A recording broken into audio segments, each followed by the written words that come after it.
the fuck? Alright, you obviously clicked on this because you want to be taught some esoteric and philosophical knowledge by a queer goth bitch. Am I right? Am I right? Anyway, I don't even know what I'm titling this video yet, but this like concept and like system and way of operating when it comes to navigating, creating, and finding community is something that's been in my brain works for the past 2 years. I've like made charts for myself over the past 2 years. Sorry y'all, my lips are dry as hell. It happens. I call it the first one, I think, a love chart, because the way that I operate in relationships and in community is like I want to be able to show up the most authentically from a space of like love. Like that is, I feel like my nature, even though I can be a little bit like detached and like I don't give a fuck, but it's like out of love for myself. And then like even at the end of the day, like even if I feel like I don't give a fuck in a moment,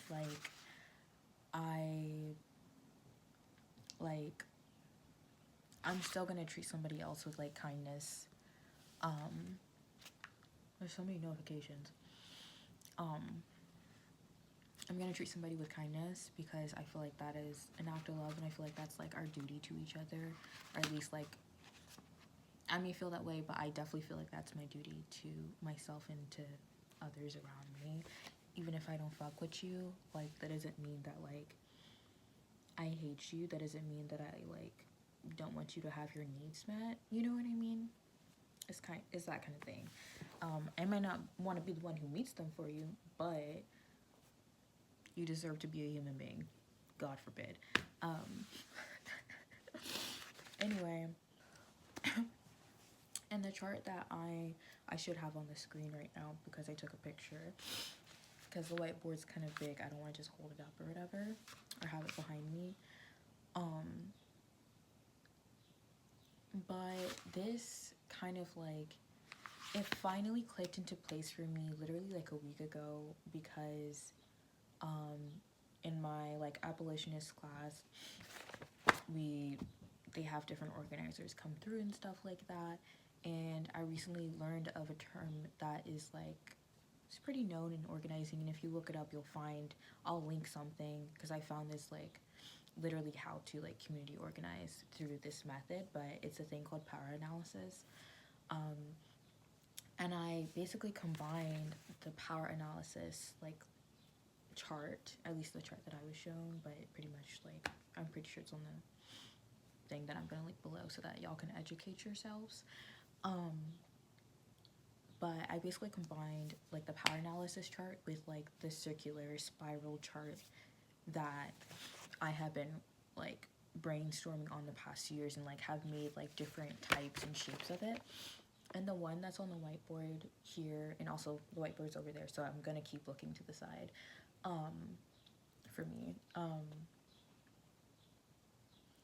This is like pretty much like almost a little bit of a zoomed out chart, because it's like, this is like,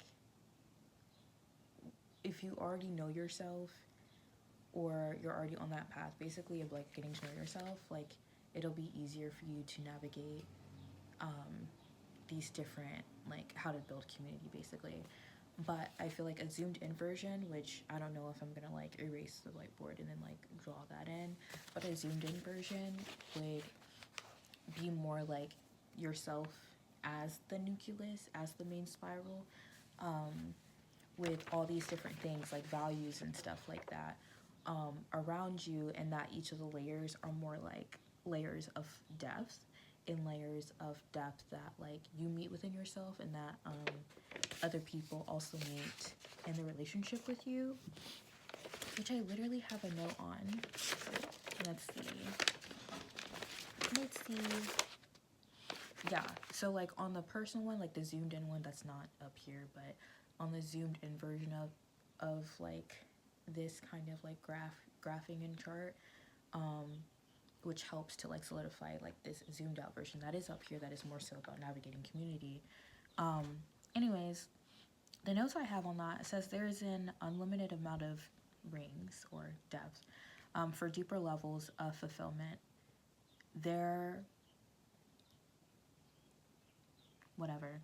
We each have to break down our own internal barriers to achieve deeper senses.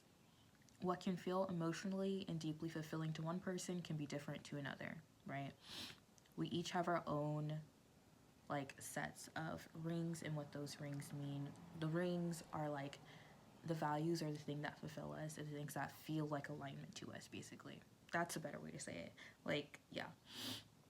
One person can feel like a couple layers of like depth, like for you, while the other person can help fulfill deeper levels of depth, like in your connection, because of the alignment that you share.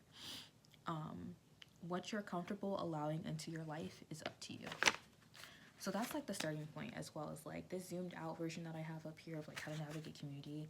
You have to recognize that you yourself are your starting point, and it's not to like center yourself in like other people's world, but you should be pretty much central in your own world as a way of like, again, being the starting point. But in order to be a starting point of like how to navigate community and the people and the places you want to connect with, you also have to have a clear picture of who you are, which is why it's important to like do the healing work, to do the deconstruction work, and to really work through releasing guilt and shame around who you are, and take the time to like unpack that and to just undress the layers and lenses of like projection that other people have put onto you of who you are. And I understand that most people are like not always there at their starting point, but that is just something to take into account when you recognize that you're wanting to, or you're needing to create community. So, you know, if you recognize that you maybe still have guilt and shame around who you are, you don't accept all of who you are yet, that you have to like take that into context when you're looking at your starting point and how you navigate relationships and building relationships going forward. Like if you know that you have certain insecurities about certain things, and you know that you act out of those insecurities when it comes to certain things, then you have to take that into context when you're like entering into new spaces and entering into new relationships and into new communities. Like if you feel a little bit fragile on certain things when it comes, you're entering a new space or relationship, community, whatever like that, because you know you have these insecurities, then when those insecurities are triggered, then because you have this context, you know that that may not, it's not like the absolute or like a very clear like indicator always that like this community is not aligned with you, because you have an insecurity being I don't know what I'm saying right now. Basically, let me start over. Basically, if you know that you have an insecurity about something going into a certain space, and you know that you act out of these insecurities, then when you go into a new space or new community or certain whatever, and that insecurity is triggered within you, it is your responsibility to not react from that space. It is your responsibility to take a pause and get back, like go back to your center and go back to your starting point, and recognize what this insecurity is and how that may misconstrue your perception of what is alignment versus what is alignment, and what is empowerment versus what is disempowerment. Because yeah, I feel like y'all get it. If you get it, you get it. If you get it, you get it, actually. I'm not explaining that one deeper. But yeah. But basically, this whole system that I have is because obviously I've struggled when it comes to friendships and communities. I got a lot of trauma from it. But you know what else I got? Lessons. Lessons in a new system, so I can navigate it better.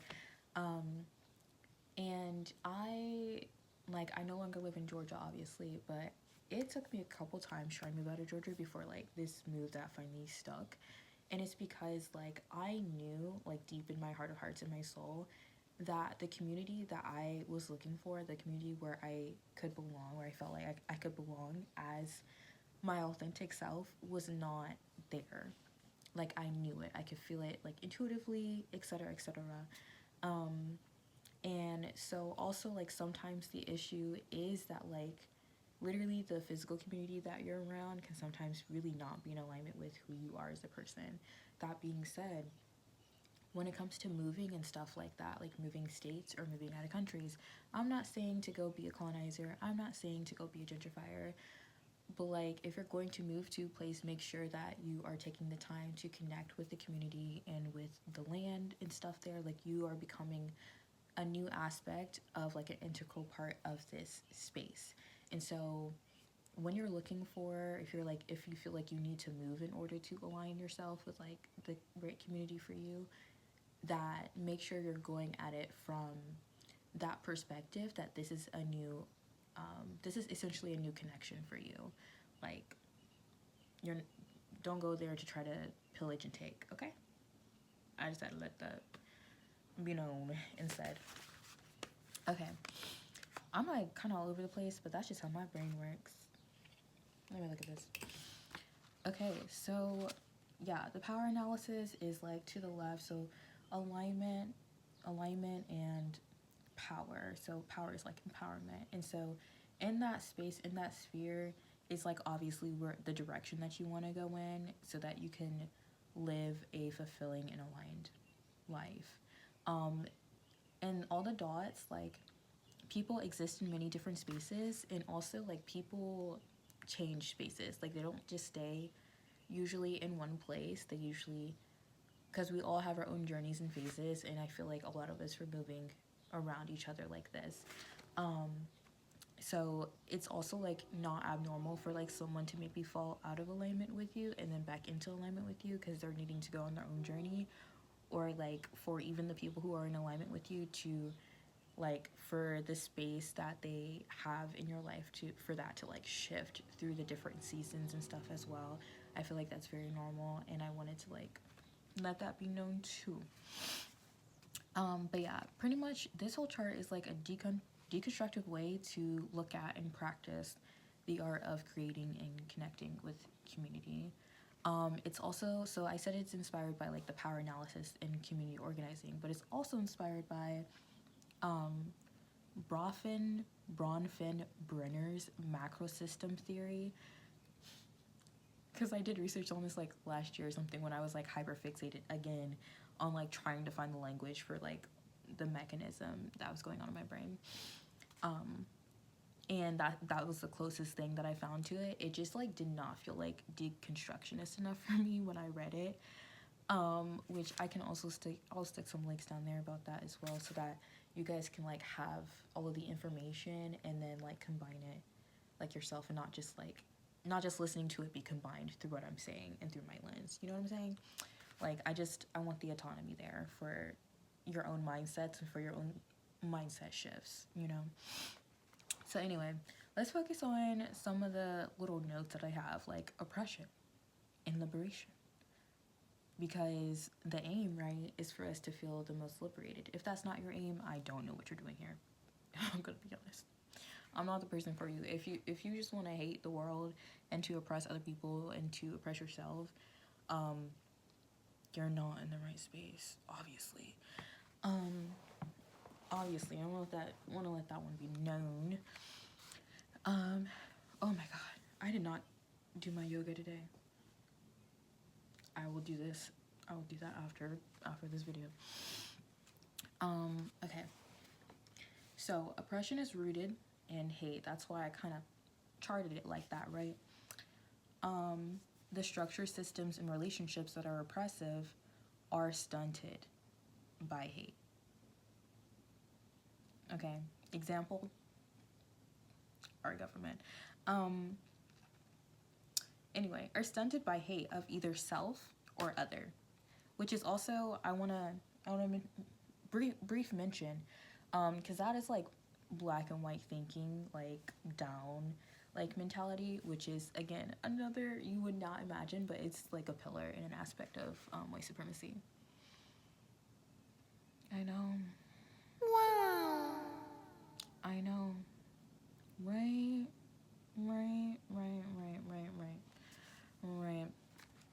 Okay. Anyways, hateful structure, systems, and relationships take on oppressive roles, like in your life, correct? In our lives, and also like in our collective memory. Yeah, self-explanatory. I feel like if you want me to define collective memory more, I feel like maybe that'll be a part of like a different video, just talking about, I don't know, maybe different esoteric terms or some shit like that. I don't, yeah. Anyways, the opposite of oppression is liberation, and the opposite of hate is love. It is through recognizing the polarizations of feeling the environment and the realities that you are given the opportunity to find your place on the spectrum. So I feel like I worded that kind of weird. So I'm going to try to word that differently.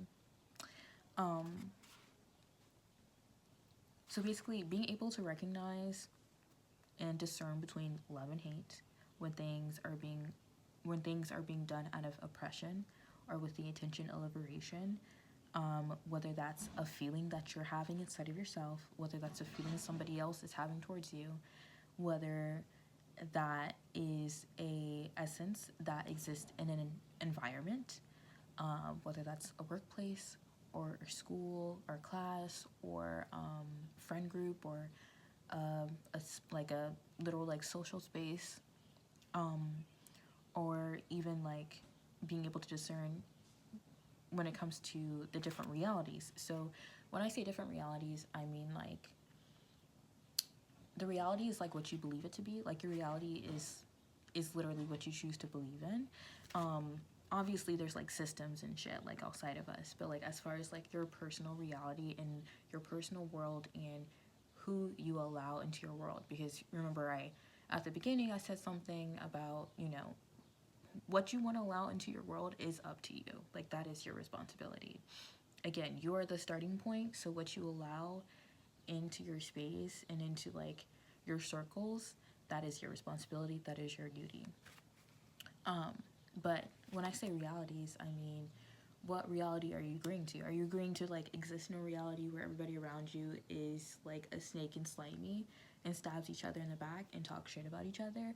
Are you in a reality where like the people around you are very uplifting with one another, are very supportive of one another, are very direct with one another and transparent and communicative with one another, you know? And those are just two examples, but that's what I mean by like, what reality are you existing in?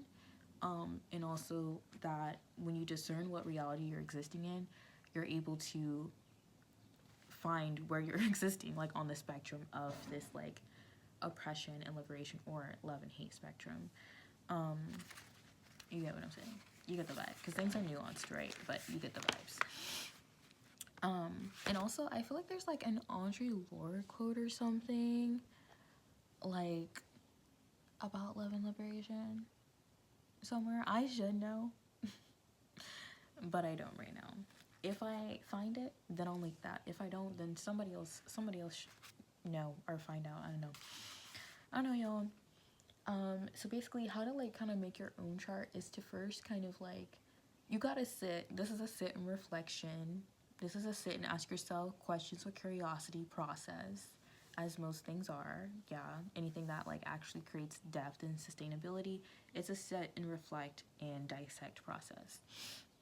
But you need to sit with and ask yourself, what are the values that guide you for, what are the values that guide you, and what are the values that your circles are based off of? So the values that guide you is kind of a part of like that zoomed in version of the chart, where it's like you're just yourself, and then like maybe like your relationship with yourself, and maybe like the closest relationships to you, and the different like depth of them and the different layers of them.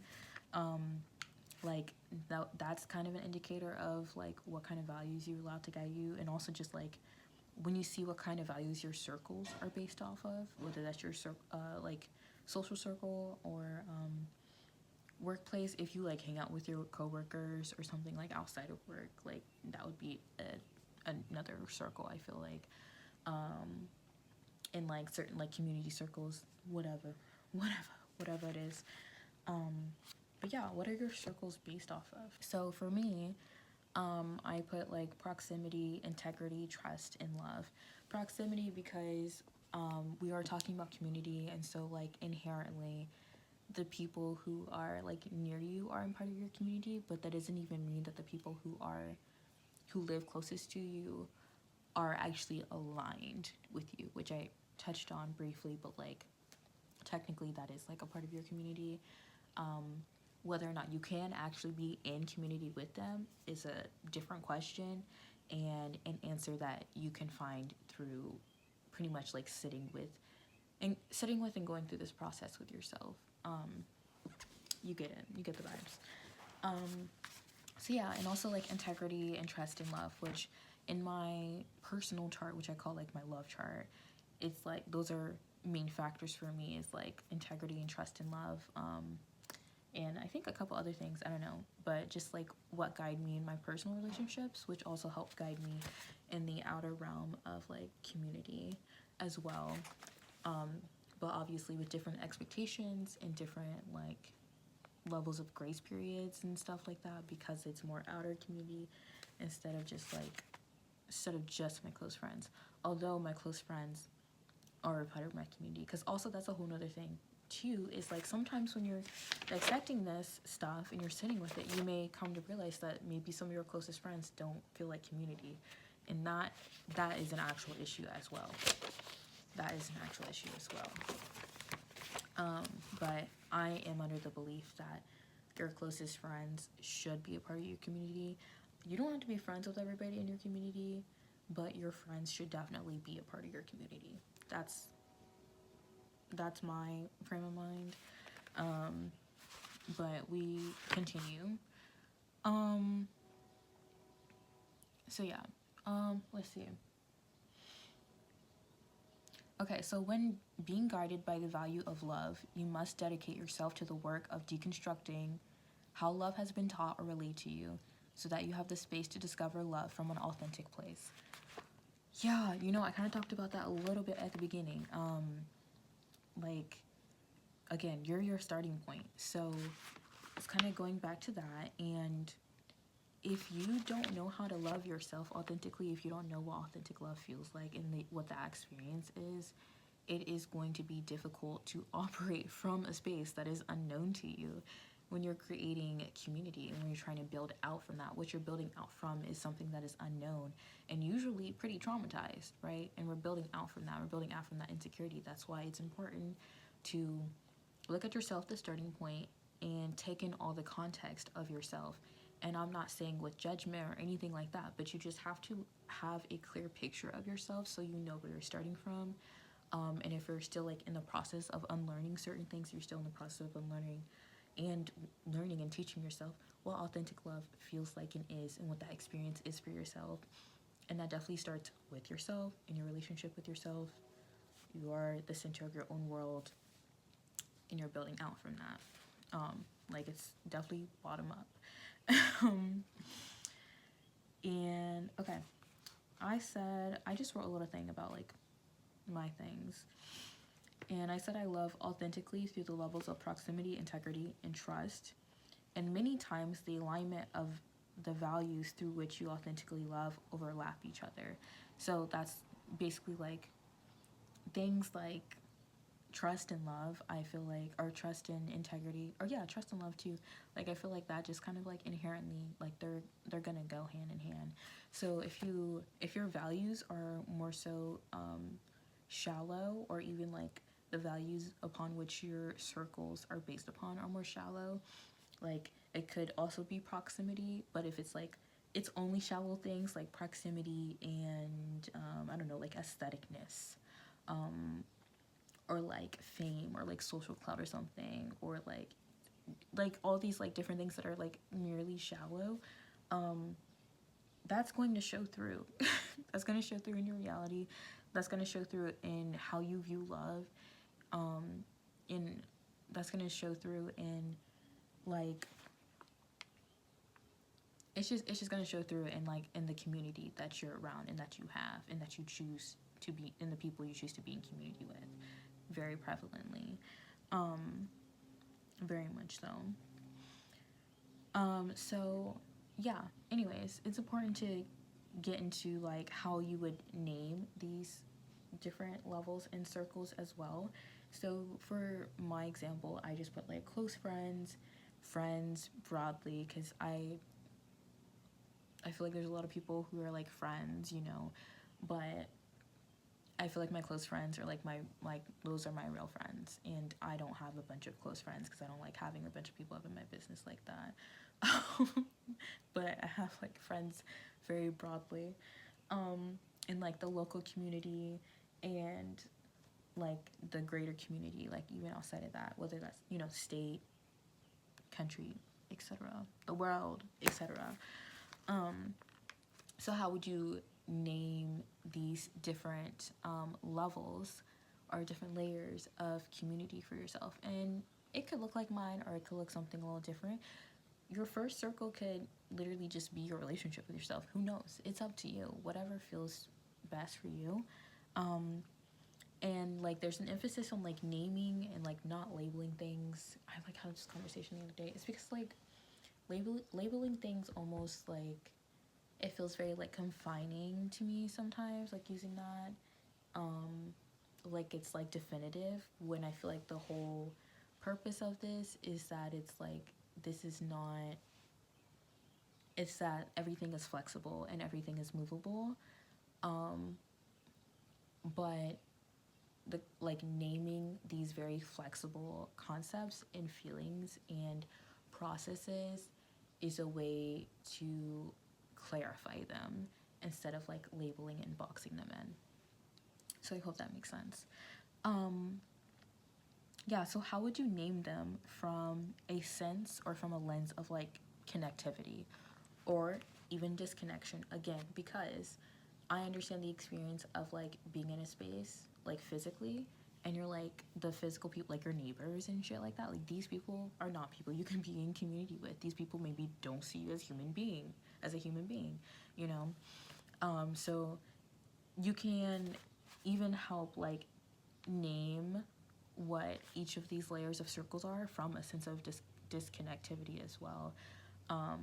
Because maybe that's an area that you feel like will be fulfilling to you, or you have experienced before and it was fulfilling for you, but you're lacking now. So again, just like helping to like give name to these different layers of your personal process and of like how you view community essentially, so that you can help yourself align and realign as you may need. Okay, so when it comes to making your own chart, make a list of everyone you know, like from the cousin you see once a year to your teachers or your best friends or your mail person, or you know, whatever, and however many people you feel called. I want to say at least like 10 people, because I feel like that's a good amount to like have in different spots.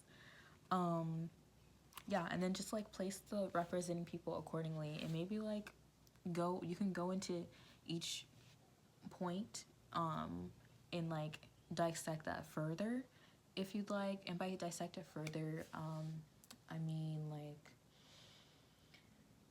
like you can list out like the context of like I feel like they align, or I feel like they don't align with this value or whatever, and you can like have that for each person. If that seems like a lot of work, again, get out, like you don't have to do all of that if that feels unnecessary, or you can only do it for a couple people or whatever. But like this is like actual work. Like learning how to create community and how to connect to community and how to connect with yourself is like actual work. It's not something that you can bypass and then all of a sudden you'll be on the other side at the outcome you desire. It's actual work that you have to put in. And I want to emphasize that. Like you have to, again, dedicate yourself to it. Which puts me into like the next thing, which is like putting into practice. How do you put this into practice? So the ways to put this into like actual practice, once you actually have the visual representation of your chart out, if you need that, if this video helped you and you can just go apply it, do that too. Do whatever you need to do whatever you want to do. It's your life, you run that shit. Anyways, embody each of these values these values that you want to align with, right? That you want to make up your community. So again, if you realize that like your community doesn't make up like the values that you want it to, and it's a bunch of shallow values, you can make a list of values that you want to align with. Like, you get to choose what you want to align with. You get to choose who you want to align with. Like, we need to remember our power in that, and the power of choice, okay, and the power of intention. And that's you have to move from that point if you truly want to create the community that you want to create.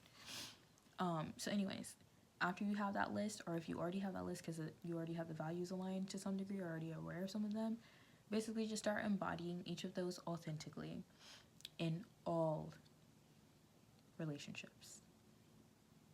In all relationships.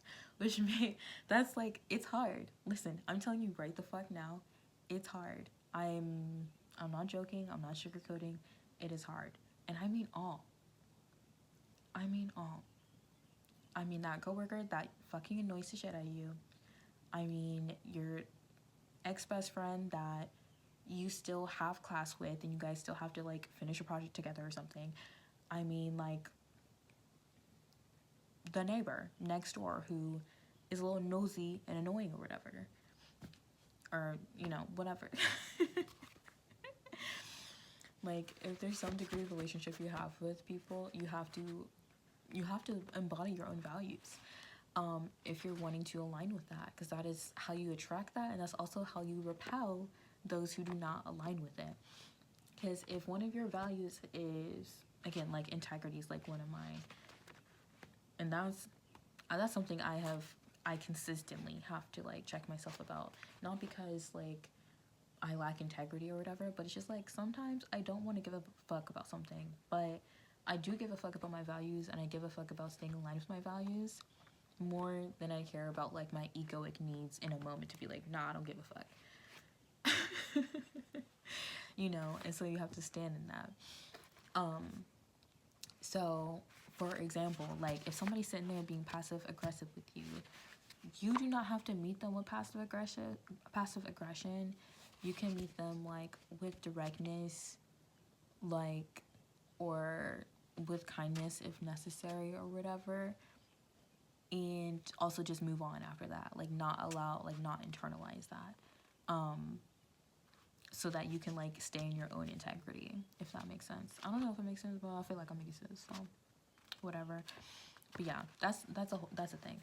That's the first step when it comes to putting things into practice. You have to like, and that is like in itself a multi-layered, like multi-pronged like lesson and practicing, like learning how to practice to embody the values that you claim that you value in every space that you're in all of your relationships. Baby, that's hard work, but it's worth it. I guarantee you though that it's worth it. It's really good work. It's really good work. And as you're doing that, evaluate the unfolding outcomes and utilize them to inform your discernment and to sharpen your discernment.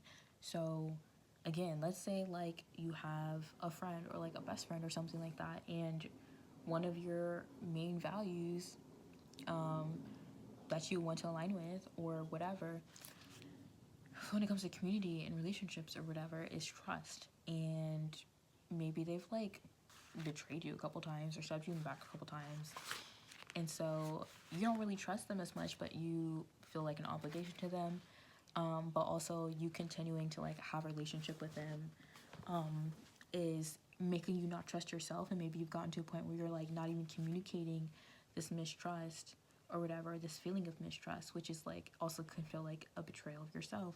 So if you were to watch this video and be like, you know what, Polar, you're right as fuck, let me reassess, let me start showing up authentically in the values that I value.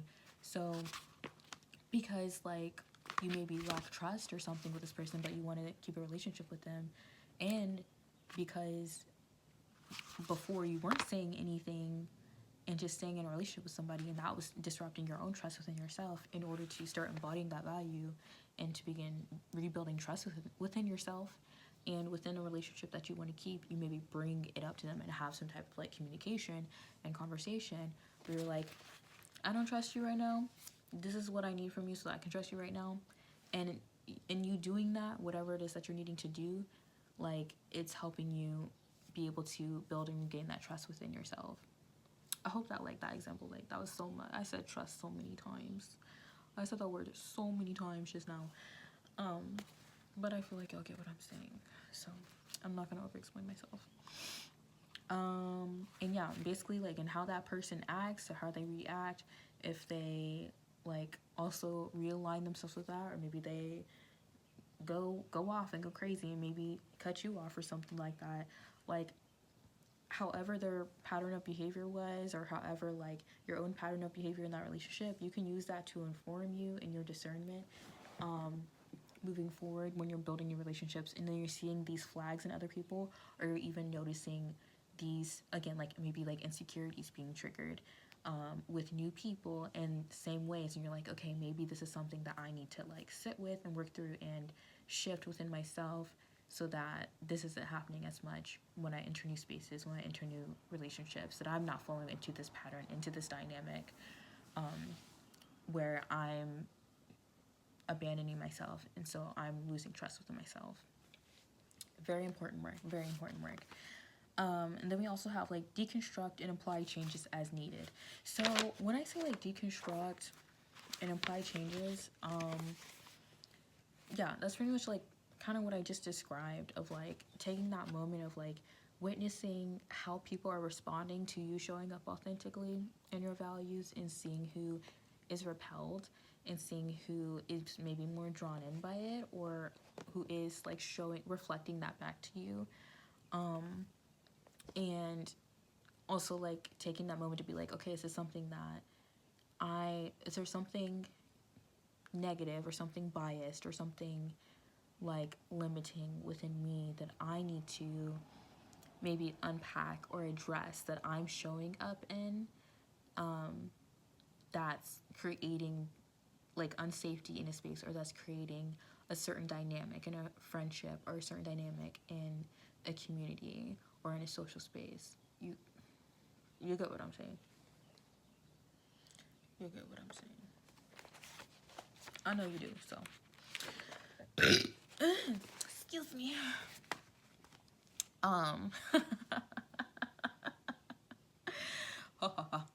Okay, this is so long. It's like such an informative video, so, you know, play with a fidget or something and take notes if you need to.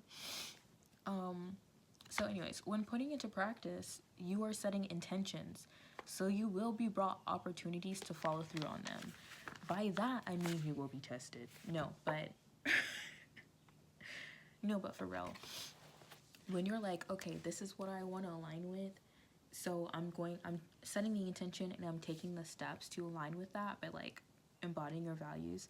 You're going to deal with situations, you're going to deal with people who are literal like reflections of situations and of people that you dealt with before you were showing up authentically, and before you were wanting to embody your values authentically, and from like a centered and grounded place within yourself. And you're going to have to choose differently. You're gonna have to choose differently. You're gonna have to choose differently than you would have in the past. And that's also like the hard part, because like I was saying, sometimes I really just don't want to give a fuck, and because I really don't give a fuck. But then I'm like on an ego way, on a surface level, I'm like, I don't give a fuck. But the thing that I do give a fuck is my values and how I show up in them. And so, am I gonna choose to show up in this value that I have, or am I gonna show up like in a way that just makes my ego feel better? And that's literally the choice you're going to be given every single time, and you're gonna have to choose the one that feels a little harder. But once you choose the one that feels a little harder, it is going to become easier. It is going to become more instinctual, and you will be attracting more ease, more peace, and more alignment into your life, so that you're not having to, when you're brought with these decisions, this one will start to feel like the hard one. The one where you're just stroking your ego is going to begin to feel like the hard one. And the one that keeps you aligned and deeply fulfilled in your life is going to become the easier one. I speak from experience. I'm a fire sign. Listen, I got an ego on me. I cannot lie. I was raised by a narcissist and she was a triple Leo. I know about ego. Okay, I know about ego.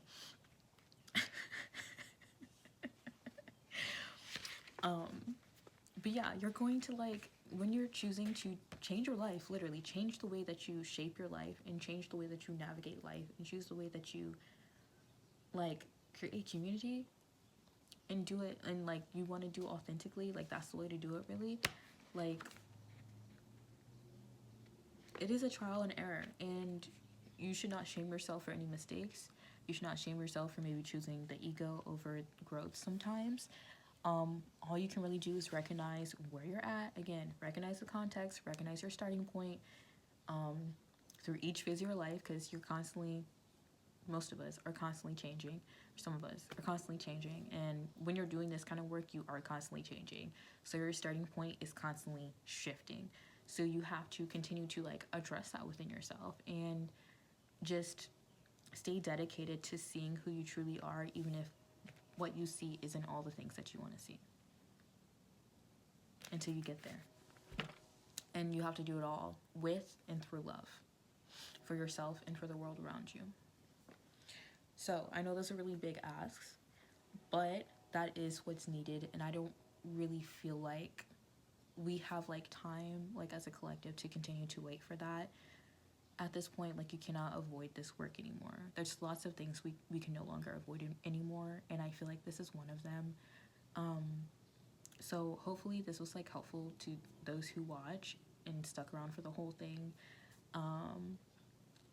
Rewatch as many times as you need, take notes as many times as you need, regurgitate or like have conversations with your therapist or with your friends or whatever as many times as you need to help you process this and to help yourself, and have conversations with yourself, obviously, as many times as you need to help put together kind of a chart for yourself or a system for yourself, or just a way to understand your own processes and where it is that your intentions are guiding you, and shift them as needed. And I do, pray for y'all non-religiously who are open to receiving that.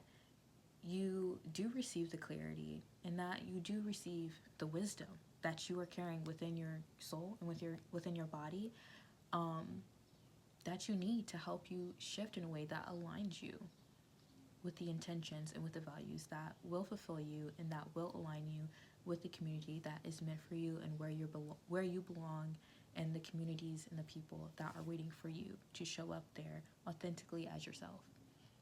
I do pray for the success of that for all of you. But that is all. Okay. Bye.